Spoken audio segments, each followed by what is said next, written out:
বন্ধুরা, আশা করি সবাই ভালো আছেন।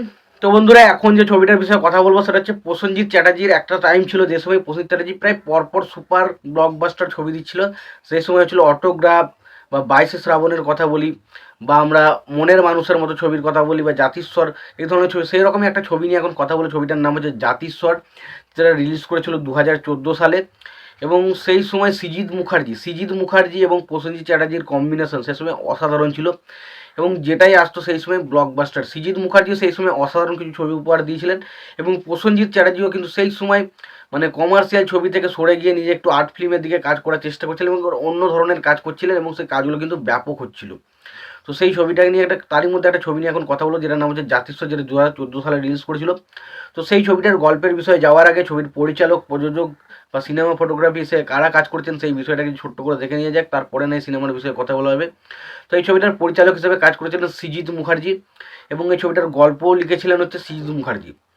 ছবিটার সিনেমা ফটোগ্রাফির কাজ করেছেন সৌমিক হালদার।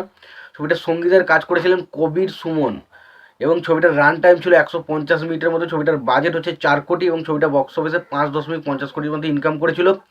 ছবিতে যদি অভিনয়ের কথা বলি, তো ছবিতে অভিনয় করেছিলেন যিশু সেনগুপ্ত, স্বস্তিকা মুখার্জি, আবির চ্যাটার্জি, প্রসেনজিৎ চ্যাটার্জি সহ আরও অনেকে কিন্তু ছবির মধ্যে অভিনয় করেছিল। তো ছবির গল্পটা আমরা দেখি যে প্রসেনজিৎ, প্রথমত যিশু সেনগুপ্তের ক্যারেক্টারটা, সে কিন্তু স্বস্তিকা মুখার্জির ক্যারেক্টারটাকে ভালোবাসে, প্রেমে পড়ে, বাট সে কিন্তু কোনোরকমভাবে বাংলা সেইভাবে ঠিকমতো বলতে পারে না। তো সেই কারণে স্বস্তিকা মুখার্জির ক্যারেক্টারটা তাকে একটা কথা বলে যে, তুমি যেদিনকে বাংলায় একটা গান এবং ছড়া লিখে আমাকে শোনাতে পারবে, সেদিনকে তোমায় কোনো রকম কোনো ভুল ছাড়া তখন আমি তোমায় ভালোবাসবো। এবং তার পরবর্তী সময় আমরা দেখতে পাই যে যিশু সেনগুপ্তর ক্যারেক্টারটা মানে বিভিন্ন মানুষের বিষয়ে জানতে পারে, এবং সেই সময় সে যিশু সেনগুপ্তর ক্যারেক্টারটা অ্যান্টনি ফিরিঙ্কি, অর্থাৎ প্রসেনজিতের যে ক্যারেক্টারটা এখানে, তার সম্পর্কে, তার জীবনযাপন সম্পর্কে, তার সে কেমন ছিল, তার পুরো অতীতটা সম্পর্কে জানতে থাকে, এবং সেই বিষয়টা আমরা পাস্টে ছবির মধ্যে দেখতে পাই। এবং বর্তমানে তার কাছ থেকে শিক্ষা নিয়ে যিশু সেনগুপ্তর ক্যারেক্টারটা কীভাবে সেই শিক্ষায় শিক্ষিত হয়ে কীভাবে নিজে গান এগুলো করে, সেই জিনিসগুলোকে ছবির মধ্যে কীভাবে দেখানো হয়েছে, সেটা হচ্ছে সিনেমা, যেটা নাম হচ্ছে জাতিস্বর। তো এখানে প্রথমত হচ্ছে এই ছবির মধ্যে যে পুরোনো দিনের যে ঐতিহ্য, যে কবি গান গাওয়া, তারপর ধরে লোককীর্তি, লোকগাথা, এই যে জিনিসগুলো আমরা আগে শুনেছি লোকের মুখে, তো সেই জিনিসগুলোকে যেভাবে ফিরিয়ে আনা হয়েছে না ছবির মধ্যে, সেটা ব্যাপক ছিল।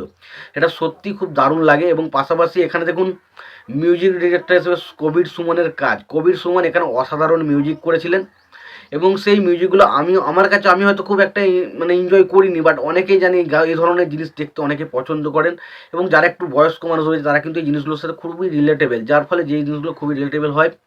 পাশাপাশি পারফরমেন্সের কথা বলে এখানে প্রত্যেকের কাজ, স্বস্তিকা মুখার্জি থেকে শুরু করে যিশু সেনগুপ্ত বা আমরা প্রসেনজিৎ চ্যাটার্জি, প্রত্যেককে যারা যারা ছবির মধ্যে কাস্ট করা হয়েছে, প্রত্যেকের কাজ কিন্তু ছবিতে খুব ভালো। ছবিতে চিত্রনাট্য বা স্ক্রিন প্লের কথা বলে, সেই জায়গায় কিন্তু সৃজিত মুখার্জি অসাধারণ কাজ করেছেন।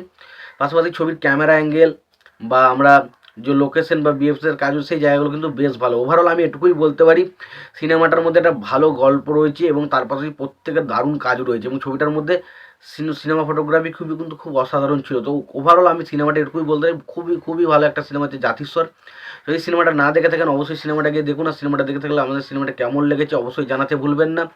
ভিডিওটি ভালো লেগে থাকলে লাইক কমেন্ট শেয়ার করে দেবেন। চ্যানেলটা নতুন হয়ে থাকলে অবশ্যই আমাদের চ্যানেলটা সাবস্ক্রাইব করে নিয়ে পাশে বেল আইকনটা অবশ্যই প্রেস করে দেবেন। ভালো থাকবেন, সুস্থ থাকবেন, দেখা হচ্ছে পরের ভিডিওতে।